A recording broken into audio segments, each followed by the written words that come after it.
आपका स्वागत है आज की 10 बड़ी और महत्वपूर्ण खबरों में, जिनको जानना आपके लिए बहुत ज़रूरी है। जैसा कि आप सभी लोग जानते हैं कि इस चैनल पर देश दुनिया की 10 बड़ी और महत्वपूर्ण खबरों की अपडेट सबसे पहले आती है।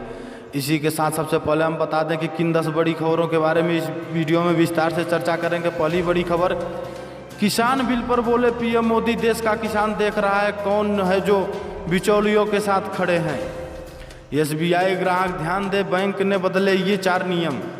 केंद्रीय मंत्री अनुराग ठाकुर की गांधी नेहरू टिप्पणी पर विवाद, 4 बार स्थगित हुई लोकसभा की कार्रवाई। जीएसटी विभाग की नई पॉलिसी के खिलाफ हुए व्यापारी। पीएम उज्ज्वला योजना मुफ्त गैस सिलेंडर कनेक्शन पाने का आखिरी तारीख 30 सितंबर से पहले करें अप्लाई। यूपी बेरोजगारी को लेकर सड़कों पर उतरे युवा तो एक्शन में आई योगी सरकार, भर्ती शुरू करने का दिया आदेश। यूपी में घोटाले का मुद्दा उठाया तो सीएम योगी आदित्यनाथ ने लगवा दिए देशद्रोह के आरोप। आम आदमी पार्टी सांसद की संसद में गुहार। गूगल प्ले स्टोर से पेटीएम की वापसी, नियमों के उल्लंघन से कुछ घंटों दूर रहा। राष्ट्रीय सुरक्षा का बड़ा खतरा, एनआईसी पर साइबर अटैक, हैकरों ने उड़ाए संवेदनशील जानकारी। इन राज्यों में 21 सितंबर से फिर खुलेंगे स्कूल, पालन करने होंगे कई दिशा निर्देश। जानेंगे एक एक खबर, विस्तार से बने रहिए हमारे साथ इसी वीडियो में। इसी के साथ चलते हैं सबसे पहली बड़ी खबर की ओर। किसान बिल पर बोले पीएम मोदी, देश का किसान देख रहा है कौन है जो बिचौलियों के साथ खड़े हैं। प्रधानमंत्री नरेंद्र मोदी ने किसान विधेयकों के विरोध के मामले में सरकार का पक्ष स्पष्ट किया है। आज कई परियोजनाओं का शुभारंभ करने बिहार पहुंचे पीएम मोदी ने अपने संबोधन में कहा कि किसान और ग्राहक के बीच जो बिचौलिए होते हैं, जो किसानों की कमाई का बड़ा हिस्सा खुद ले लेते हैं, उनसे बचाने के लिए ये विधेयक लाना बहुत आवश्यक था। उन्होंने कहा कि ये विधेयक किसानों के लिए रक्षा कवच बनकर आए हैं। पीएम मोदी ने कहा कि राजनीतिक पार्टियों और लोगों द्वारा अब ये दुष्प्रचार किया जा रहा है कि सरकार के द्वारा किसानों को एमएसपी का लाभ नहीं दिया जाएगा। ये भी मनगढ़ंत बातें कही जा रही हैं कि किसानों से धान, गेहूं इत्यादि की खरीद सरकार द्वारा नहीं की जाएगी।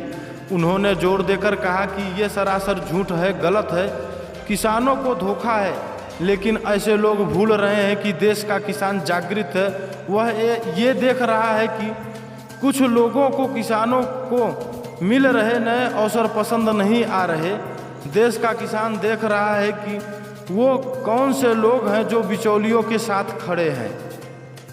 प्रधानमंत्री ने कहा कि किसानों के लिए जितना एनडीए शासन में पिछले 6 सालों में किया गया है, उतना पहले कभी नहीं किया गया। अन्नदाता किसानों को होने वाली एक एक परेशानियों को समझते हुए एक एक दिक्कत को दूर करने के लिए हमारी सरकार ने निरंतर प्रयास किया है। मैं देश भर के किसानों को इन विधेयक के लिए बहुत बधाई देता हूं। उन्होंने कहा, जिस एपीएमसी एक्ट को लेकर अब ये लोग राजनीति कर रहे हैं, एग्रीकल्चर मार्केट के प्रावधानों में बदलाव का विरोध कर रहे हैं, उसी बदलाव की बात इन लोगों ने अपने घोषणा पत्रों में लिखी थी।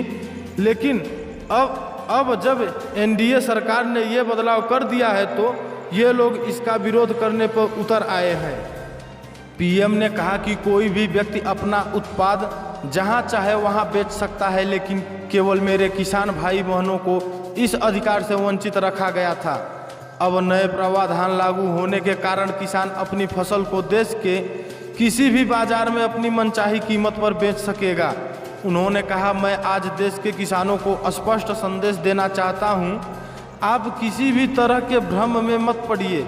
इन लोगों से देश के किसानों को सतर्क रहना है। ऐसे लोगों से सावधान रहें जिन्होंने दशकों तक देश पर राज किया और जो आज किसानों से झूठ बोल रहे हैं।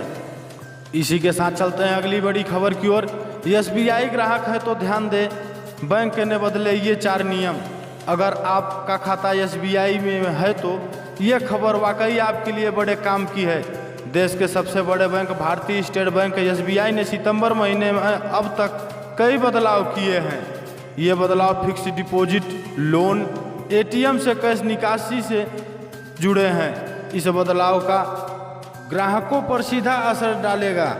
अगर आप एसबीआई के खाता धारक हैं तो ये खबर जानना आपके लिए बहुत ज़रूरी है। तो चलिए चलते हैं बैंक के किन किन चीज़ों में बदलाव किया गया है। बदल गई एसबीआई एटीएम से कैश निकासी के नियम। देश के सबसे बड़े बैंक सरकारी बैंक भारतीय स्टेट बैंक ने एटीएम से पैसा निकालने को लेकर नियमों में बदलाव किया है। एटीएम फ्रॉड के बढ़ते मामले को देखते हुए एटीएम से कैश निकासी के नियमों में बदलाव किया है। एसबीआई ने एटीएम में one time password OTP based ATM withdrawal सुविधा को 24/7 लागू करने का फैसला किया है। यह सुविधा देश भर के सभी एसबीआई एटीएम पर 18 सितंबर से लागू हो गई है। बता दें कि इससे पहले एसबीआई ने रात के समय में एटीएम फ्रॉड से बचने के लिए ओटीपी आधारित एटीएम विड्रॉल की सुविधा 1 जनवरी 2020 से शुरू की थी। इसके तहत रात को 8 बजे से लेकर सुबह 8 बजे तक एसबीआई एटीएम से 10,000 रुपये से और इससे ज़्यादा कैश निकालते समय ओटीपी की ज़रूरत होता था। एसबीआई ग्राहक लोन रिस्ट्रक्चर के लिए कर पाएंगे आवेदन। भारतीय स्टेट बैंक अपने ग्राहकों को लोन रिस्ट्रक्चर की सुविधा देने के लिए जल्द ही एक डिजिटल प्लेटफॉर्म लॉन्च करने वाला है। इसी प्लेटफॉर्म से तय होगा कि किस ग्राहक को कितने दिन के लिए मोराटोरियम सुविधा मिलेगी। वहीं उम्मीद की जा रही है कि इस महीने के आखिरी सप्ताह में ये प्लेटफॉर्म लॉन्च हो जाएगा। अनुमान ये भी लगाया जा रहा है कि 24 सितंबर को इसकी लॉन्चिंग हो सकती है। एसबीआई ने वरिष्ठ नागरिकों के लिए दिया तोहफा। एसबीआई वरिष्ठ नागरिकों के लिए स्पेशल फिक्स डिपॉजिट स्कीम में निवेश करने की अंतिम तारीख को आगे बढ़ा दिया है। मई में बैंक ने वरिष्ठ नागरिकों के लिए SBI WeCare senior citizen term deposit scheme की घोषणा की थी। वहीं वर्तमान में घटती ब्याज दरों को देखते हुए वरिष्ठ नागरिकों को उच्च ब्याज दर प्रदान करने के लिए योजना शुरू की गई है। वरिष्ठ नागरिकों के लिए विशेष एफडी योजना साल के अंत तक उपलब्ध होगी। इससे पहले बैंक ने घोषणा की थी कि यह योजना 30 सितंबर तक वैध होगी। एसबीआई ने एफडी की ब्याज दरें घटाई। एसबीआई ने अपने ग्राहकों को एक बार फिर से झटका देते हुए फिक्स डिपॉजिट एफडी पर ब्याज दरें कम कर दी है।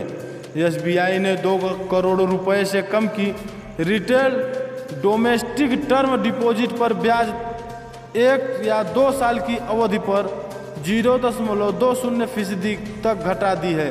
यानी अब एसबीआई की एफडी पर मिलने वाला फ़ायदा कम हो गया है। नई ब्याज दरें 10 सितंबर 2020 से लागू हो गई हैं। इससे पहले एसबीआई ने 27 मई को फिक्स डिपॉजिट की ब्याज दरें घटाई थी। देश में पारंपरिक सुरक्षित और निश्चित ब्याज इनकम के लिए बड़े पैमाने पर सावधि जमा एफडी में निवेश किया जाता है। इसी के साथ चलते हैं अगली बड़ी खबर की ओर। केंद्रीय मंत्री अनुराग ठाकुर की गांधी नेहरू टिप्पणी पर विवाद 4 बार स्थगित हुई लोकसभा की कार्रवाई। फाइनेंशियल बिल पर चर्चा के दौरान सोनिया गांधी और गांधी परिवार का नाम लेने पर हंगामा हुआ। हंगामे के बाद सदन की कार्रवाई आधे घंटे के लिए हुई स्थगित। संसद की मानसून सत्र में शुक्रवार का दिन लोकसभा में हंगामेदार रहा। नेहरू गांधी परिवार पर केंद्र सरकार के एक मंत्री के कमेंट और एक कांग्रेस नेता द्वारा उन्हें मंत्री को छिछोरा कहने पर संसद के इस सत्र में पहली बार कई बार कार्रवाई स्थगित करने की नौबत आई। इस दौरान विपक्ष के सदस्यों ने लोकसभा स्पीकर पर पक्षपात का आरोप भी लगाया। दरअसल आज फाइनेंशियल बिल पर चर्चा के दौरान सोनिया गांधी और गांधी परिवार के नाम लेने पर यह हंगामा हुआ। हंगामे के बाद सदन की कार्रवाई में व्यवधान आया। दरअसल बीजेपी सांसद और केंद्रीय वित्त राज्य मंत्री अनुराग ठाकुर द्वारा सोनिया गांधी और नेहरू गांधी का नाम लिया गया तो कांग्रेस सांसद उखड़ गए और जमकर हंगामा किया। अनुराग ठाकुर ने कहा कि हाई कोर्ट से सुप्रीम कोर्ट तक हर कोर्ट ने पीएम केयर फंड को सही ठहराया। छोटे छोटे बच्चों ने गुल्लक तोड़कर चंदा दिया। उन्होंने आगे कहा, नेहरू जी ने फंड बनाया, आज तक उसका रजिस्ट्रेशन नहीं कराया। आपने केवल एक परिवार, गांधी परिवार के लिए ट्रस्ट बनाया, सोनिया गांधी को अध्यक्ष बनाया था। इसकी जांच होनी चाहिए तो दूध का दूध, पानी का पानी हो जाएगा। के साथ चलते हैं अगली बड़ी खबर की ओर। जीएसटी विभाग की नई पॉलिसी के खिलाफ हुए व्यापारी। आईआईए मुजफ्फरनगर चैप्टर द्वारा आईआईए के राष्ट्रीय महासचिव अश्विनी खंडेलवाल के नेतृत्व में एवं पंकज अग्रवाल चैप्टर चेयरमैन की अध्यक्षता में एक प्रेस वार्ता का आयोजन किया गया। प्रेस वार्ता का शुभारंभ चैप्टर चेयरमैन पंकज अग्रवाल के द्वारा किया गया। गुरुवार को आयोजित प्रेस वार्ता में आईआईए के राष्ट्रीय महासचिव अश्विनी खंडेलवाल ने कहा कि अभी हाल ही में कश्मीर वाणिज्यिक कर विभाग उत्तर प्रदेश द्वारा वार्षिक टर्नओवर के आधार पर 10 औद्योगिक इकाइयों वाणिज्यिक प्रतिष्ठानों की तलाशी का जो आदेश आया है इसका आईआईए के प्रदेश स्तर पर विरोध करती है। उन्होंने यह भी कहा कि यह पॉलिसी प्रधानमंत्री द्वारा देश की अर्थव्यवस्था को $5 ट्रिलियन तक ले जाने की भावी योजना एवं प्रदेश के मुख्यमंत्री के एक्ट ऑफ डूइंग बिजनेस के खिलाफ है, क्योंकि जीएसटी विभाग की नई पॉलिसी के बिल्कुल खिलाफ है। क्योंकि विभाग इस नई पॉलिसी के कारण न तो बाहर से लोग यहाँ निवेश कर पाएंगे और स्थानीय उद्योग वाणिज्यिक प्रतिष्ठान भी बंद हो जाएंगे, क्योंकि इस नई व्यवस्था में शोषण की प्रबल संभावना है। हम इसका विरोध करते हैं। चैप्टर चेयरमैन पंकज अग्रवाल ने कहा कि कोरोना वैश्विक महामारी के कारण पहले ही उद्योग अनेक समस्याओं से जूझ रहे हैं और इस समय जीएसटी विभाग द्वारा 10 औद्योगिक इकाइयों वाणिज्यिक प्रतिष्ठानों की तलाशी का यह आदेश पूरी तरह से उद्यमियों के खिलाफ है। उन्होंने इस पर आईआईए मुजफ्फरनगर चैप्टर की ओर से विरोध जताते हुए इसे तत्काल वापस लेने की मांग की। इसी के साथ चलते हैं अगली बड़ी खबर की ओर। मुफ्त गैस सिलेंडर कनेक्शन पाने का आखिरी मौका 30 सितंबर से पहले करें अप्लाई। प्रधानमंत्री उज्ज्वला योजना के तहत मोदी सरकार मुफ्त गैस सिलेंडर मुहैया करवा रही है। इसके लिए 30 सितंबर लास्ट डेट है। इस योजना की अवधि को केंद्र ने कोरोना संकट के चलते अप्रैल से सितंबर तक के लिए बढ़ा दिया था। 2016 में इस स्कीम को 3 साल के लिए लागू किया गया था, जिसकी समय सीमा अप्रैल में ही खत्म हो रही थी। पेट्रोलियम और प्राकृतिक गैस मंत्रालय के सहयोग से चलाई जा रही इस योजना का खास फोकस महिलाओं पर है। योजना के मुताबिक अगर आप गरीबी परिवार से हैं तो रजिस्ट्रेशन करवाकर इस मुफ्त गैस सिलेंडर कनेक्शन ले सकते हैं। इसके लिए अब महज 12 दिन का समय शेष रह गया है। योजना के तहत सरकार गरीबी रेखा से नीचे जीवन यापन करने वाले परिवार को सिलेंडर का कनेक्शन देती है। योजना का वास्तविक उद्देश्य परिवारों को एलपीजी से खाना पकाने की ओर शिफ्ट करना है, जो चूल्हे के मुकाबले बहुत कम प्रदूषित करता है। आवेदन के लिए नज़दीकी एलपीजी केंद्र में केवाईसी फार्म जमा करना होता है। फार्म के साथ नाम, एड्रेस, जनधन, बैंक खाता संख्या, आधार नंबर आदि देना होता है। बीपीएल परिवार की महिला सदस्य इसके लिए आवेदन कर सकती है। दस्तावेजों में आपको passport size photo, BPL card, Aadhaar card, आय प्रमाण पत्र, बीपीएल सूची में नाम का प्रिंट, बैंक पासबुक की फ़ोटोकॉपी, राशन कार्ड की फ़ोटोकॉपी। बता दें कि इस योजना के 8 करोड़ के लक्ष्य को मार्च 2020 तक पूरा करना था, जिसे समय से पहले ही पूरा कर लिया गया था। इस योजना के तहत केंद्र सरकार गैस कनेक्शन में लगने वाले 1600 रुपये का भुगतान करती है। इस योजना में साल 2011 की जनगणना के हिसाब से जो परिवार बीपीएल कैटेगरी में आते हैं उन्हें फ़ायदा दिया जा रहा है। इसी के साथ चलते हैं अगली बड़ी खबर की ओर। यूपी बेरोजगारी को लेकर सड़क पर उतरे युवा तो एक्शन में आई योगी सरकार, भर्ती करने का दिया आदेश। बेरोजगारी को लेकर सड़क पर उतरे युवाओं की मुहिम का प्रदेश की योगी सरकार पर असर पड़ता दिखाई दे रहा है। मुख्यमंत्री योगी आदित्यनाथ ने शुक्रवार को लोक भवन में अफसरों के साथ बैठक की और सरकारी विभागों में खाली पदों का ब्यौरा मांगा है और 21 सितंबर को सभी आयोगों की बैठक बुलाई है। उन्होंने निर्देश दिया कि अब तक हुई 3 लाख भर्तियों की तरह ही पारदर्शी तरीके से अगले 3 महीने में भर्ती प्रक्रिया शुरू करें और अगले 6 महीने में नियुक्ति पत्र बांटें। मुख्यमंत्री ने कहा कि जिस प्रकार यूपी लोक सेवा आयोग और अन्य सरकारी भर्तियां हुई है उसी पारदर्शी और निष्पक्ष तरीके से सभी भर्तियां की जाएं। बता दें कि गुरुवार को युवाओं ने प्रधानमंत्री नरेंद्र मोदी का जन्मदिवस राष्ट्रीय बेरोजगार दिवस के रूप में मनाया। इस मौके पर उन्होंने सोशल मीडिया पर जमकर ट्वीट किए। वहीं विपक्ष ने सड़कों पर जोरदार प्रदर्शन किया। बेरोजगारी दिवस ट्वीट पर बृहस्पतिवार को टॉप ट्रेंड करता रहा। राजधानी लखनऊ में जगह जगह प्रदर्शन हुए। कई जगह पर प्रदर्शनकारियों पर लाठियां चली और पुलिस से नोकझोंक भी हुई। मुख्यमंत्री आवास हजरतगंज, कैसरबाग, परिवर्तन चौक, लखनऊ विश्वविद्यालय समेत विभिन्न कॉलेजों व अन्य स्थलों पर विरोध प्रदर्शन हुआ। के साथ चलते हैं अगली बड़ी खबर की ओर। यूपी में घोटाले का मुद्दा उठाया तो सीएम योगी आदित्यनाथ ने लगवा दिए देशद्रोह के आरोप। आम आदमी पार्टी सांसद की सदन में गुहार। आम आदमी पार्टी के राज्यसभा सांसद और पार्टी के यूपी प्रभारी संजय सिंह ने आरोप लगाया कि उत्तर प्रदेश में जब उन्होंने कोरोना वायरस संक्रमण की जांच के लिए कोरोना किट की खरीद में घोटाले का आरोप लगाया तो राज्य की योगी आदित्यनाथ सरकार ने उनके ऊपर देशद्रोह का मुकदमा दर्ज करा दिया। आप सांसद ने राज्यसभा के सभापति के सामने संसद में इस मामले में गुहार लगाई कि अगर वो दोषी है तो उन्हें जेल भेज दिया जाए। बतौर आम सांसद सभापति ने मामले में सदन की कार्रवाई का भरोसा दिया है। संजय सिंह ने इस बारे में सोशल मीडिया पर एक ट्वीट भी किया है। ट्वीट में कहा गया है कि योगी कोरोना वायरस घोटाले का मुद्दा राज्यसभा में उठाया तो योगी ने मेरे ऊपर देशद्रोह लगा दिया। संसद में मैंने सभापति जी से कहा अगर मैं देशद्रोही हूं तो मुझे जेल भेज दिया जाए। कांग्रेस, सपा, शिवसेना, आरजेडी, सीपीएम, टीएमसी, डीएमके ने मेरे साथ दिया। सभापति जी ने इस प्रकरण में सदन को कार्रवाई का भरोसा दिया।